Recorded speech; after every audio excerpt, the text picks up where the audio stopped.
Boa tarde, pessoal.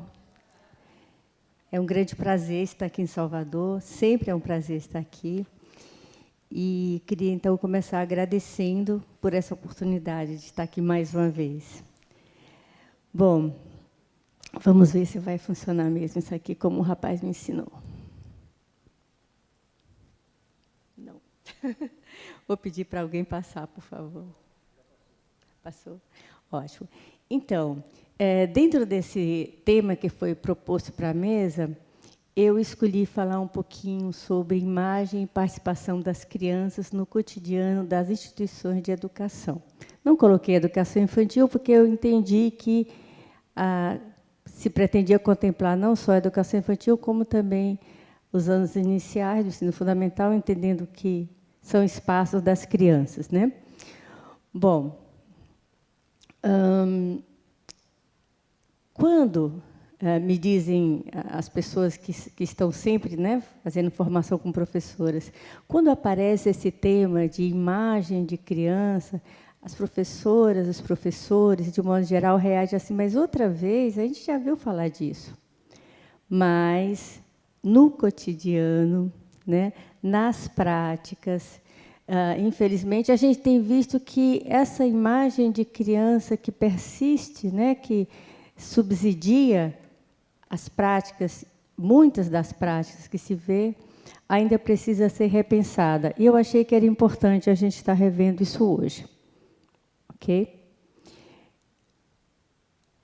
Bom, então a gente vai falar um pouquinho sobre a pedagogia e a educação da criança, o que tradicionalmente a gente vem tendo como função da pedagogia, a relação entre pedagogia e imagem de criança.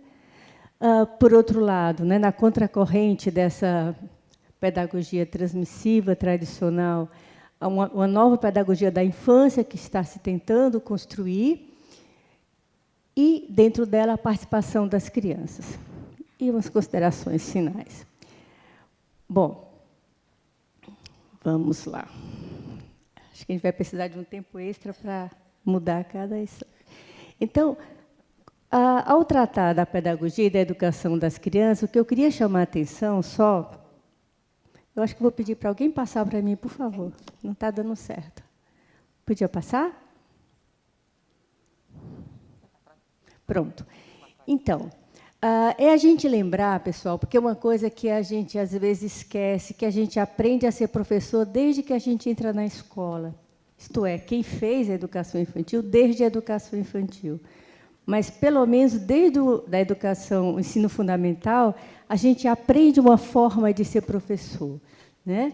E essa educação que, normalmente, a gente recebeu, ela cumpre a função de conformar as crianças e os jovens às normas, né? De promover a sua socialização, naquela acepção do Durkheim, né? Que é transformar a criança ou o jovem no adulto civilizado, né? Então, essa é uma das grandes tarefas da pedagogia, né? Contribuir para a civilização do adulto.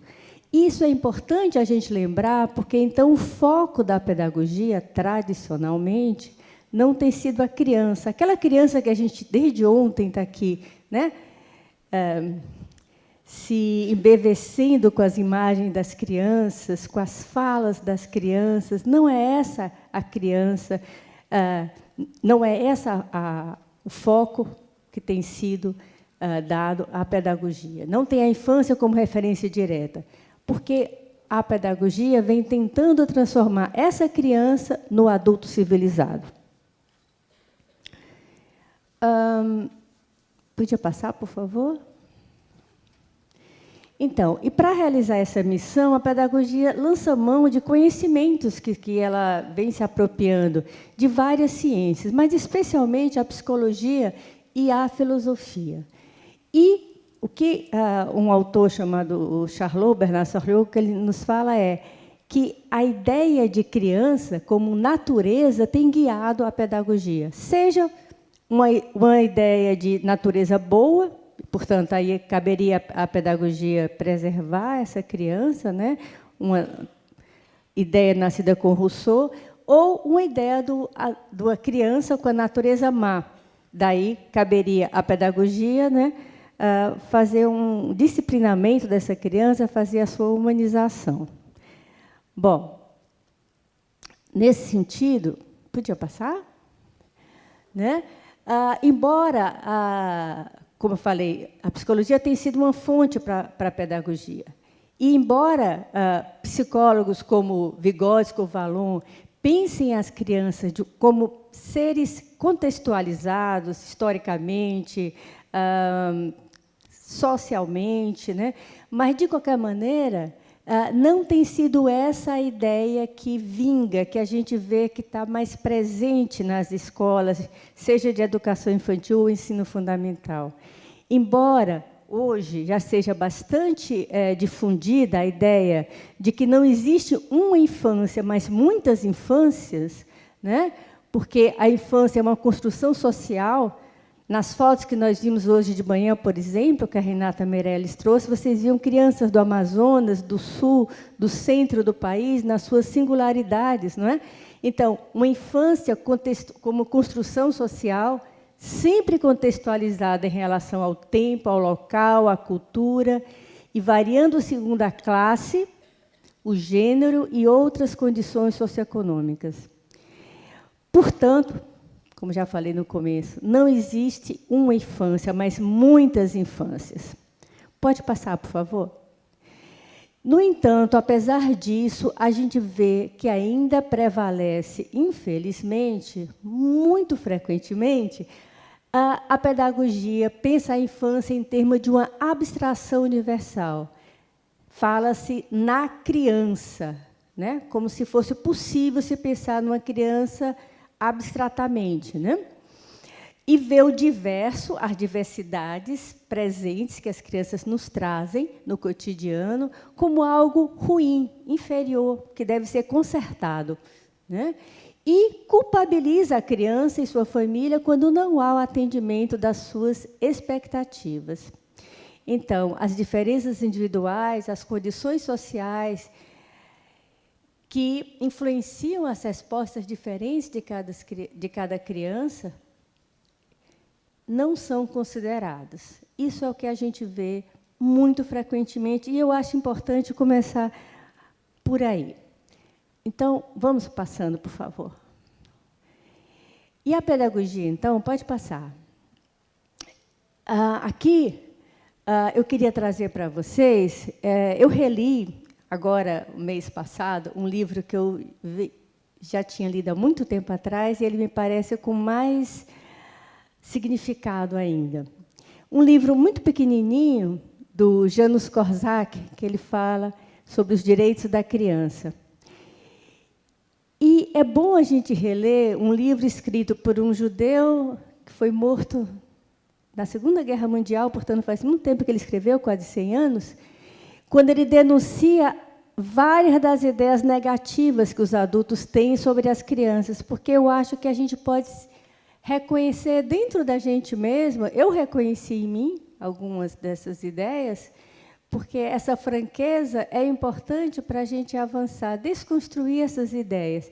Ele fala dessa criança como se fosse um adulto, né? Falando sobre essa criança, que a criança nada sabe, nada adivinha, nada pressente. Ela é fraca, pequena, pobre, dependente. Um fedelho, apenas uma criança, um futuro homem, um quase nada no presente. Só um dia existirá de verdade. Parece estranhamente atraída pelo mal. Tende a dar ouvidos aos conselhos perversos. Ela não tem direitos. O que ganha é fruto da nossa boa vontade.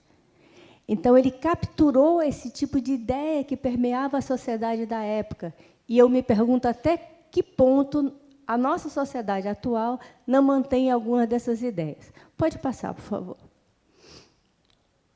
Então, esse mesmo autor, né, não é de admirar, que, então, como consequência, a gente menospreza a criança, as dúvidas e incertezas infantis nos parecem tão desprovidas de seriedade. Quando eu leio alguns diários de campo das minhas orientandas, ou que eu vejo, eu lembro disso. Parece que não tem muita seriedade o que as crianças trazem. Certamente devemos combater suas manhas, caprichos e obstinações. ser vigilantes, nada de iniciativas próprias. Autonomia, que é isso, né? Em suma, é preciso instruí-la, guiá-la, governá-la, reprimi-la, refreá-la, corrigi-la, alertá-la, protegê-la dos perigos, impor-lhes os valores certos, impedi-la de adotar os errados. Parece uma visão muito pessimista, né? Parece muito pessimista, mas, às vezes, a gente vê coisas bem piores do que esse tipo de palavras nos trazem quanto a uma imagem da criança e, portanto, o papel do adulto. Pode passar, por favor. Então, o que acontece, muitas vezes, é que a gente não consegue ver a criança que está diante de nós. A criança que, de fato, está ali presente, trazendo suas curiosidades, seus receios, suas alegrias, suas incertezas, não é? Porque nós temos alguns preconceitos. Atualmente, eu ando muito preocupada com um desses preconceitos, que é o preconceito étnico-racial. Mas um preconceito muito presente na nossa sociedade é o preconceito contra pessoas pobres, né? Por elas serem pobres, parece que elas têm uma inteligência menor, têm uma perspectiva mais distorcida da realidade, não são tão inteligentes, né? Então, como a gente nasceu nessa sociedade preconceituosa em relação à criança, há mesmo um preconceito geracional, eu diria, né? Porque quando eu ouço repetir-se, né, tantos provérbios do tipo cresça e apareça, ou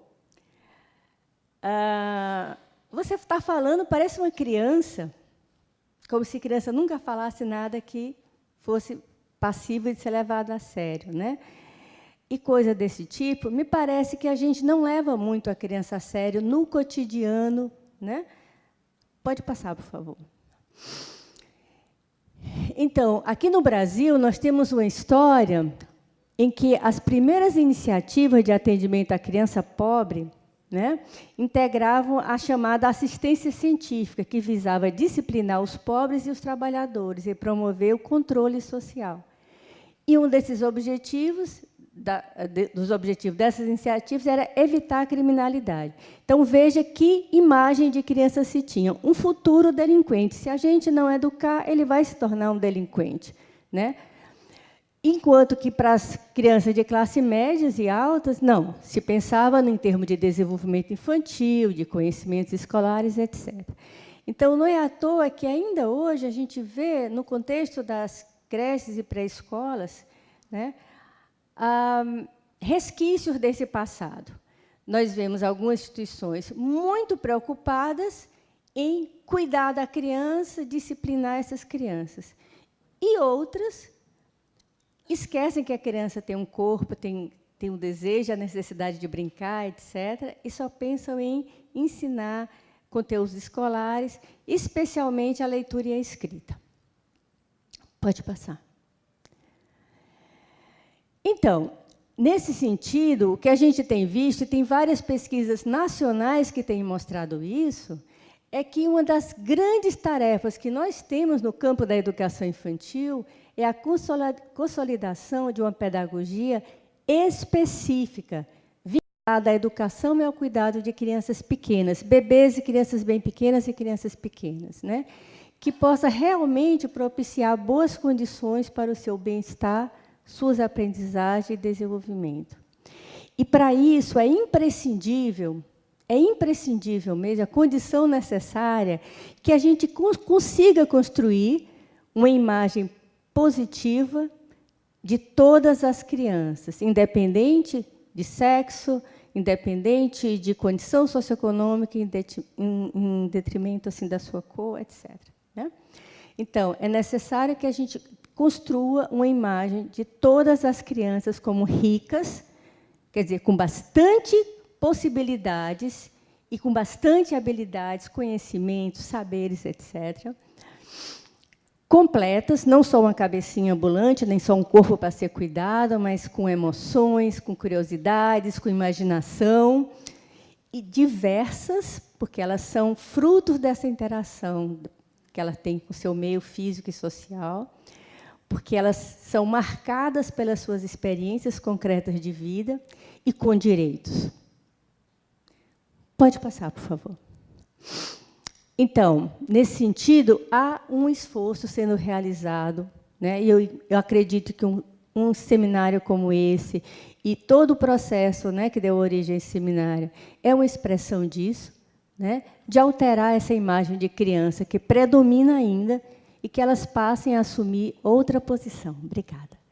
Na prática pedagógica. Então, uma nova imagem de criança e sua decorrente participação são grandes diferenças da pedagogia da educação infantil em relação à educação tradicional, ou pedagogia transmissiva, que é essa que a gente está acostumado. Provavelmente foi nesse tipo de pedagogia transmissiva que nós fomos educados. Pode passar. Daí, eu lembrei de um estudo muito interessante, né, do Alfredo Ielos, que ele, tendo em vista toda a obra do Loris Malaguzzi, ele agrupou todo o pensamento e a obra dele a partir de 3 dimensões: ética, estética e política. Vocês devem estar identificando, inclusive, os eixos, né, os princípios, quer dizer, que devem nortear a proposta pedagógica na educação infantil. E o primeiro princípio ético, dentro da dimensão ética, que o Alfredo Ielos destaca, é: a educação tem como base uma imagem de criança, uma imagem que revela a indeterminação do ser humano. Quer dizer, esse ser humano indeterminado, com múltiplas possibilidades, que vai depender, ou ser muito influenciado, melhor dizendo, pelas interações que ela estabelece conosco. Portanto, nós temos uma responsabilidade muito grande sobre que criança é essa que eu vou estar ajudando a construir. Pode passar. Então, ele tem um artigo que, por acaso, né, ele chama Nossa Imagem de Criança, onde começa a educação. O Malaguzzi diz que cada um de nós tem uma imagem de criança, todos nós temos uma imagem de criança, que nós construímos ao longo da nossa história, com as nossas experiências concretas, ou através do que a gente leu, viu, etc. Né? E que a gente precisa explicitar essa imagem, a gente precisa reconhecer que imagem é essa, e poder comunicar essa imagem, né, como um passo primeiro. Porque essa imagem ela orienta e dirige as atuações, quer dizer, tudo o que eu faço, as relações que eu estabeleço com as crianças, as propostas que desenvolvemos com as crianças. Então, toda essa minha postura, essa minha ação, vai estar guiada pela imagem que eu tenho de criança, porque ela é o cimento que sustenta todo o projeto educativo. Bom, então, só reforçando, né, ela vai dirigir as escolhas sobre o que, quer dizer, o que eu vou escolher para estar trabalhando com as crianças, para estar fazendo junto com as crianças, para estar convidando as crianças a fazer junto comigo, né? E como? Como é que eu vou fazer isso? Eu vou dizer para as crianças o que elas precisam fazer, eu vou continuar me sentindo o centro das decisões, do saber, ou como é que eu vou ter a relação com a criança? Como é que eu vou estabelecer essa relação? Pode passar, por favor. Muitas pessoas, quando a gente fala isso, perguntam, especialmente professores, mas aí, como é que fica o professor? Qual é o papel do professor? Né? Numa relação onde as crianças vão cooperar comigo, que vão contribuir de maneira séria com todo o processo educativo. Então, eu trouxe 2 falas muito curtinhas, uma do Malaguzzi, outra da Filippini, que ele diz o seguinte: não se trata da eliminação do adulto, mas sua transformação em um adulto educador, que saiba propor situações de aprendizagem, de trabalho e experiências, no lugar de proporcionar soluções às experiências. Né? Então, desde a forma como eu, como educador, vou arrumar o ambiente, vou escolher os materiais, eu estou presente, mas de outra forma. E a Tiziana Filippini vai dizer: o papel do adulto consiste, sobretudo, em saber escutar, observar e saber entender as estratégias que as crianças utilizam nas situações de aprendizagem. É necessário ser capaz de assombrar-se e divertir-se, né? Divertir-se junto com as crianças, né? Pode passar. Então, pode passar, por favor. Pensando nas abordagens que hoje em dia servem de referência, né, no mundo inteiro, consideradas boas referências na educação da criança, tem um estudo, né, que foi apresentado num seminário que aconteceu da Organização para a Cooperação e Desenvolvimento Econômico, a OECD, que ele diz o seguinte, que 4 experiências no mundo inteiro são consideradas pelos especialistas do mundo todo como as melhores para a infância, né?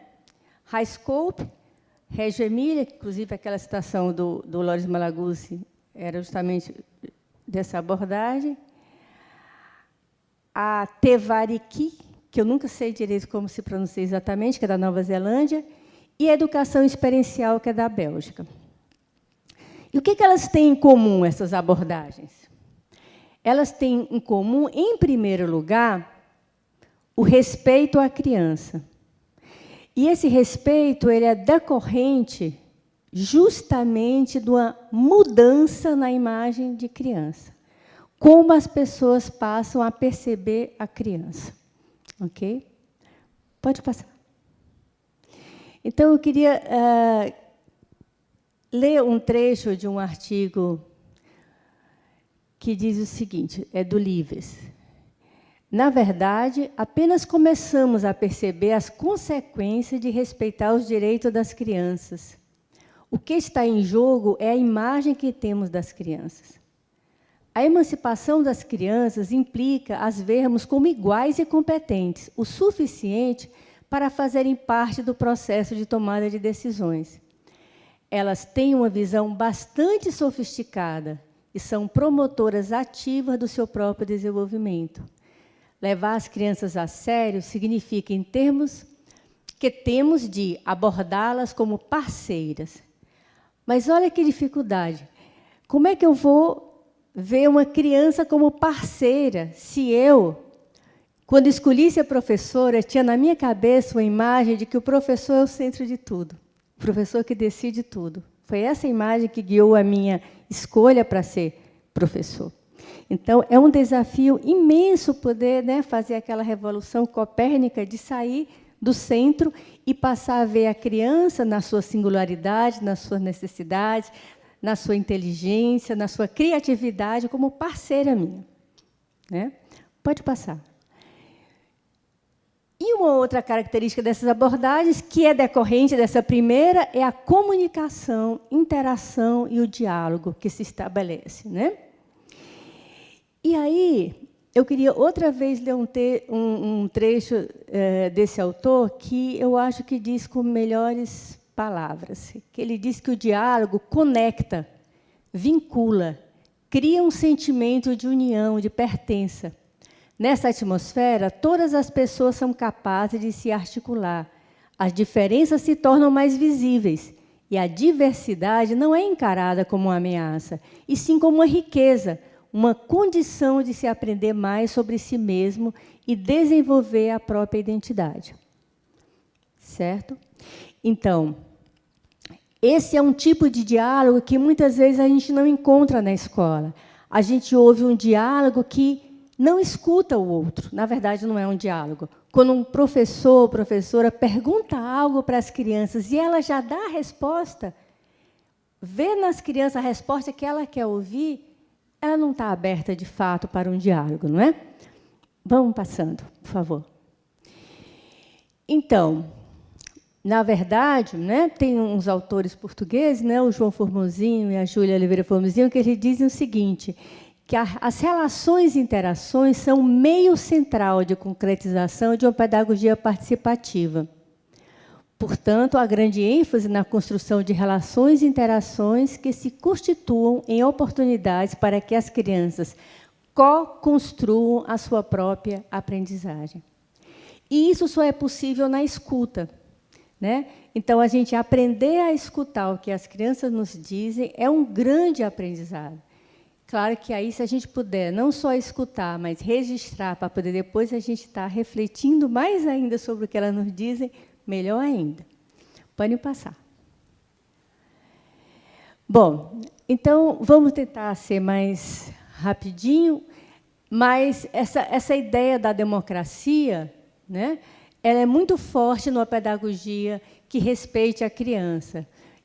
Porque, nessa pedagogia, as crianças participam de tudo, desde o planejamento até a avaliação.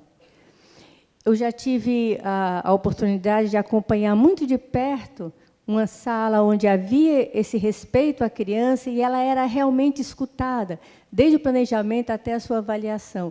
E é muito interessante como as crianças ficam cada vez mais atentas a vários detalhes e como elas vão sofisticando suas capacidades de planejamento e avaliação, né?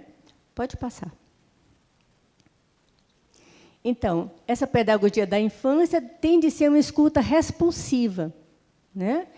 Em que tanto o educador como cada criança se constituem pelo que podem perceber do outro. Então, a escuta, ela enriquece e transforma tanto o educador como as crianças. Então, é uma troca que realmente agradece. A pessoa passa a contar com algo mais que antes ela não tinha.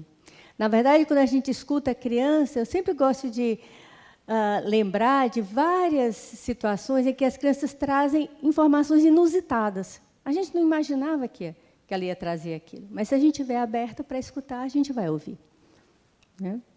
Pode passar. Nós temos aqui no Brasil umas diretrizes curriculares nacionais que deveriam, né, guiar as propostas pedagógicas que nos trazem isso. É uma noção de currículo, né, como práticas que articulam as experiências e saberes das crianças, portanto, elas estão no centro, deveriam estar no centro, né? E é claro que nós temos também esse papel, que é até de promover uma equidade, né, entre os conhecimentos, né, acumulados pela nossa sociedade, no plano da tecnologia, das ciências, artes, etc. Mas a noção de currículo que as diretrizes trazem não coloca esses conteúdos em primeiro lugar. O que está no centro são as crianças, são elas que estão no centro. Pode passar.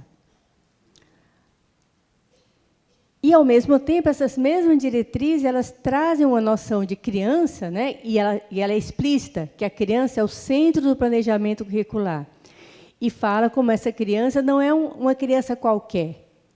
Ela é um sujeito histórico e de direitos, que, nas interações, relações e práticas cotidianas que vivencia, vai construindo sua identidade. Okay? Então, nós temos até um instrumento legal, uma norma, né, que poderia, né, nos ajudar nas nossas decisões. Pode passar. Ok. Então, mas aí eu queria trazer um pouquinho, porque já faz algum tempo que eu venho fazendo pesquisas com crianças, de o que elas trazem às crianças, sobre o que elas vêm sentindo nas suas experiências cotidianas. Não parece que tenha havido muita participação, muita democracia. Por exemplo, elas falam a sala da professora tal. Ela não fala a nossa sala, né? Quando a gente está numa roda conversando com as crianças sobre qualquer tema, sempre é muito visível como elas se sentem importantes, porque alguém está ali interessado no que elas estão dizendo, né? Inclusive, essa fala que eu recortei para cá, é comum a criança dizer, fui eu que disse isso, viu? Anote aí, isso aí é minha ideia, né? Também elas falam de uma rotina muito rígida e pobre, com presença marcante de estratégia de submissão exercidas pelos adultos. Muito comum a criança estar falando sobre o que ela não pode fazer, qual é a regra, qual é o combinado, que só tem de combinado o nome, né? Que elas não podem fazer. Pode passar, por favor. Eu queria trazer ainda o que elas falam sobre essa escola, né? Por exemplo, esse trecho que uma criança diz: a professora, a gente faz o dever na mesinha, caladinho, sem brincar. E elas não percebem o significado nas regras arbitrárias que atrapalham a interação com os colegas e também com a professora. E elas expressam prazer pela participação. Por exemplo, numa pesquisa que foi feita em 2006, uma descrição que a criança dava de uma pré-escola boa era aquela onde ela podia decidir, que a professora legal deixava ela decidir. E a professora não bota de castigo, não grita, quer dizer que tem professora que grita, né? Deixa brincar, deixa desenhar, deixa beber água, etc. Necessidades básicas, né? Pode passar. Então, sendo aqui em cima do tempo, né? Por conta de tudo isso, pessoal, não é incomum, infelizmente, que a gente encontre crianças, né, pessoas pequenas, que não querem ir para a escola, né? Como aquela história que o Levinho estava contando hoje de manhã, do menino que queria brincar de professor, né? Ele fosse o professor, mas a lição ia ser ir embora logo, né? Então, um menininho que, da minha primeira pesquisa que eu fiz na vida, ele dizia isso, Reginaldo: a professora legal era quando não prende os meninos, deixa todo mundo ir logo embora. Então, professora legal é a que não prende os meninos, deixa logo todo mundo embora. Quer dizer que aquele ambiente não é legal, né? A gente encontra várias crianças que preferem ficar em casa ou ir para o trabalho com a mãe, dizendo assim que na creche tem choro, tem raiva, fica trancada, fica sozinho, é um lugar ruim. Várias pesquisas trazem esse tipo de ideia, né? E eu trouxe o trecho de uma conversa, né, da Rosimeira Andrade, uma colega minha, com uma criança, que mostra como a criança fica descontente com essa situação. Ela diz o seguinte: eu fiz a menina no colégio, aí ela foi na escola, acendeu uma vela para explodir a escola. Depois ela correu. E a pesquisadora perguntou: e as outras crianças que estavam na escola? A criança: elas fugiram para casa. E a pesquisadora ainda pergunta: e esse fogo que ficou na escola, atingiu alguém? Atingiu a professora, né? Nessa mesma pesquisa, o menino falava de uma história de era um tubarão que chegava na escola e engolia a professora, né? Quer dizer, bem se vê o desejo, né? Pode passar. Então, essa realidade, né, pessoal, todo mundo concorda, e eu acho que todo mundo que está aqui está nesse movimento, né, de mudança nessa realidade, né?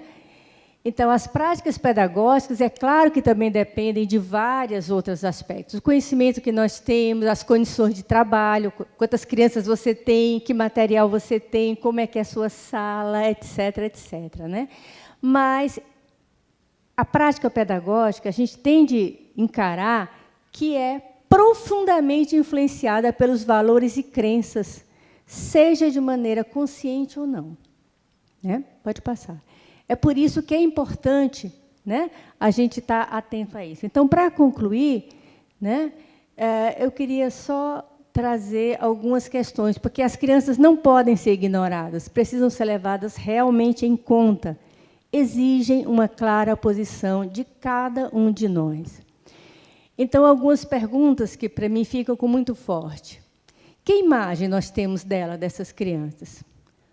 Como essa imagem, né, se expressa no nosso cotidiano? Por exemplo, como temos solicitado e estimulado a sua participação, a participação das crianças? As nossas relações com elas, né, as crianças e suas famílias, o ambiente no qual trabalhamos, o currículo que praticamos, exprimem esse respeito? Porque, muitas vezes, você tem um discurso de respeito, mas, no cotidiano, nessas práticas, né, ele está claramente expresso? Ou nós somos mais sensíveis às pressões externas, mas que a gente incorpora? né? A pressão, por exemplo, da Secretaria de Educação, que quer que as crianças sejam alfabetizadas em tal data, exatamente, né? Por exemplo. Então, eu queria terminar lembrando uma pergunta que a Fúvia Rosenberg, e eu acho uma coincidência muito boa, que a nossa colega venha de uma instituição que tem o nome da Fúvia, né? Que ela fazia essa pergunta para a gente. Onde está a nossa lealdade? Com as crianças? Com tudo que elas são? Com toda a diversidade, a criatividade, a imaginação, a ludicidade, seus desejos, suas necessidades, ou com quem é? Né? E eu achei importante, pode passar, trazer um pouco da carinha das crianças que foram entrevistadas em várias pesquisas. E essas fotos foram tiradas por elas. Aquele menininho que está ali em cima, ele está tirando uma foto, ele tem 3 anos, pessoal. E algumas professoras falavam assim, eles vão quebrar a máquina.